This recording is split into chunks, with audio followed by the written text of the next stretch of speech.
안녕하십니까. 반려동물의 건강상식을 쉽고 간략하게 알려줄 우리 동네 수의사 김동원입니다. 오늘의 주제는 우리 아이가 소화기 증상, 구토, 설사, 식욕부진, 기력저하, 복통 등이 보여질 때 병원에 오기 전 체크할 사항들에 대해서 크게는 4가지 정도를 설명드리고자 합니다.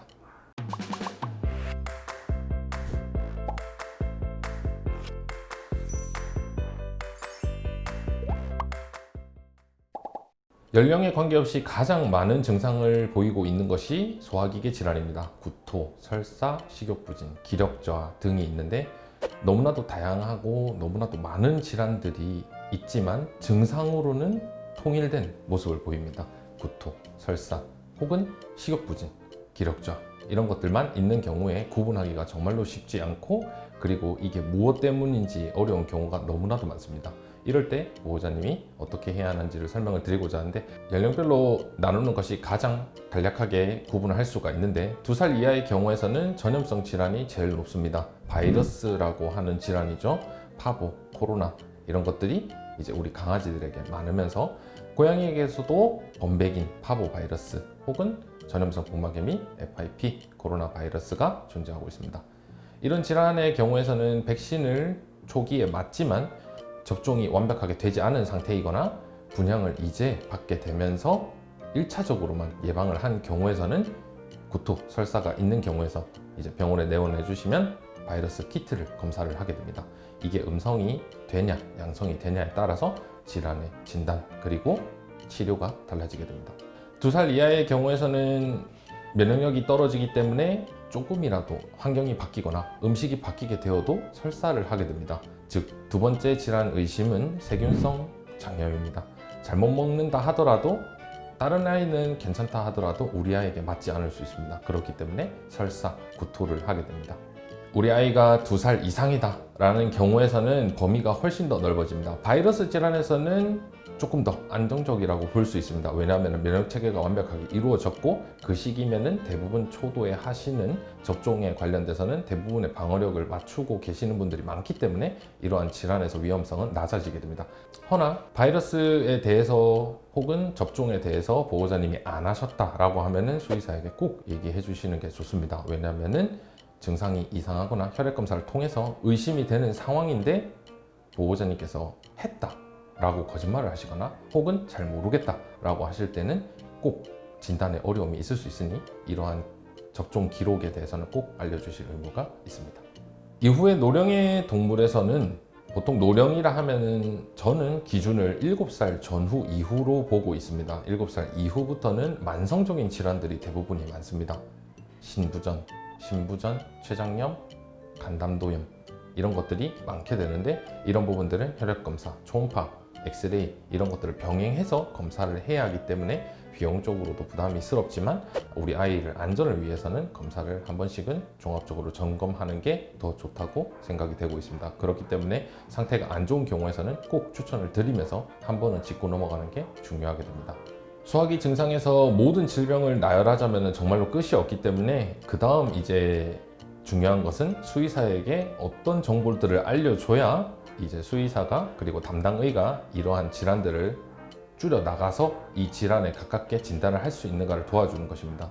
첫 번째로 수의사에게 꼭 알려줘야 할 부분은 구토, 설사가 언제부터 했는지 그리고 처음에 했을 때 양상은 어땠는지 이런 것들이 되게 중요합니다.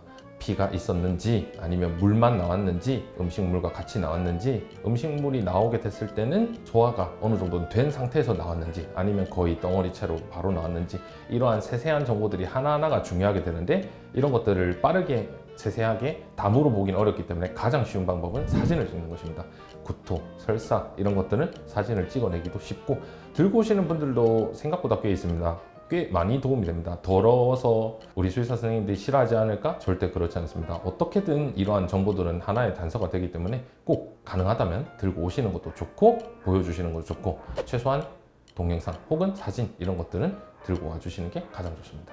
또한 많은 보호자님들이 하지 않은 부분이 있는데 식욕에 관한 부분에 대한 정보입니다.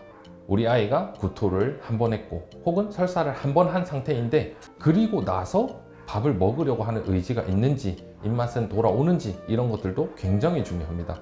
그 그 말은 무슨 말이냐면은 증상이 생각보다 많이 심하지 않을 수 있다는 결정적인 힌트가 될 수 있기 때문입니다. 그렇기 때문에 구토를 하고 난 이후에 시간이 조금이라도 지나게 됐을 때 식욕에 대한 반응 평가만 부탁드리겠습니다. 그건 어떻게 하는 거냐면 간식이나 밥을 가까이만 갔을 때 우리 아이가 냄새만 맡는지 먹으려고 하는지 아니면 핥기만 하고 끝나버리는지 이런 것들이 짧게라도 하시는 거는 좋습니다. 물론 식욕이 있다 해서 그거를 구토하고 나서 다시 먹게 되면 아이들이 토하는 경우가 많기 때문에 절대로 많이 먹는 것이 아니라 먹으려고 하는 의지가 있는지만 확인해 주신 것도 큰 도움이 됩니다. 그리고 이거는 해당 사항이 있는 분들에게 도움이 되는 부분인데 동거견, 동거묘가 있는 경우에서는 그 아이들이 같이 문제가 있는지 없는지도 굉장히 중요합니다. 바로 전염성에 대한 힌트이기 때문인데요. 만약에 전반적으로 다 있다라고 하면은 전염성의 질환도 생각을 해볼 수 있습니다. 물론 다 같이 밥을 먹게 되면은 그 먹는 것에도 나쁜 부분들이 있기 때문에 거기에 대해서 생각을 하겠지만 전염성이라는 것도 결정적인 힌트가 될 수 있기 때문에 이런 부분들 같이 키우는 강아지가 몇 있다 그리고 그 애들은 괜찮다 이런 것만 해도 큰 도움이 될 수 있습니다. 마지막으로는 건강검진에 대한 정보입니다. 건강검진을 언제 했는지 그리고 어떠한 수치들이 높았는지 이런 부분들을 알려주시는 것도 굉장히 많은 도움이 됩니다. 왜냐하면 수치가 그때 당시에는 조금 높아서 괜찮다라고 병원에서 얘기했더라도 보호자님들이 그거를 무시하고 얘기를 안 해주시면 이거를 간과하고 넘어갈 수 있기 때문에 혹은 그리고 그 수치가 지금 시간이 도래를 하게 되면서 수치가 올라가는 경우도 있기 때문에 이러한 부분들이 결정적인 힌트가 또 될 수 있습니다. 저희 라이프 동물 의료센터에서는 24시간 운영이 되고 있기 때문에 여기서 검사한 아이들은 모든 자료가 남아있기 때문에 24시간 중 언제 어떻게 오시더라도 자료가 남기 때문에 이 아이가 원래 이랬고 1년 전에는 어떤 자료가 있었고 어떠한 부분들이 문제가 있었기 때문에 이 부분을 조금 더 주시를 해야겠다라는 힌트나 단서를 남겨놓습니다. 그렇게 되는 경우에서는 진료가 원활하게 되지만 24시간이 아닌 병원을 다니시는 보호자님의 경우에서는 건강검진 자료는 꼭 가지고 계시는 것을 추천드리겠습니다.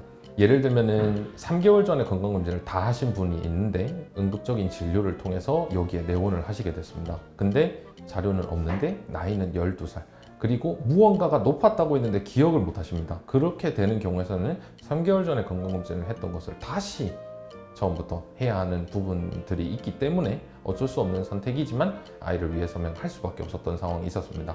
꼭 그렇기 때문에 수의사가 조금이라도 더 많은 비용 부담을 덜어드리기 위해서는 건강검진 자료를 들고 있는 것이 꼭 도움이 됩니다. 소화기 증상은 모든 아이들에게서 모든 연령에서 그리고 모든 종에서 그리고 어떠한 질병이 있든 간에 가장 처음으로 나오는 증상 중에 하나이긴 합니다. 그렇기 때문에 감별 진단이 너무나도 많고 어렵고 치료하는 데 있어서도 진단이 매우 중요하게 됩니다. 하나의 힌트 또한 수의사에게는 진단에 대해서 꽤 많은 도움이 줄 수 있으니 보호자님께서 이러한 점들을 꼭 숙지하셔서 급하게 내원을 해주실 때는 꼭 오시는 게 좋을 것 같습니다. 오늘 영상이 유익하셨다면 구독과 좋아요 부탁드리겠습니다.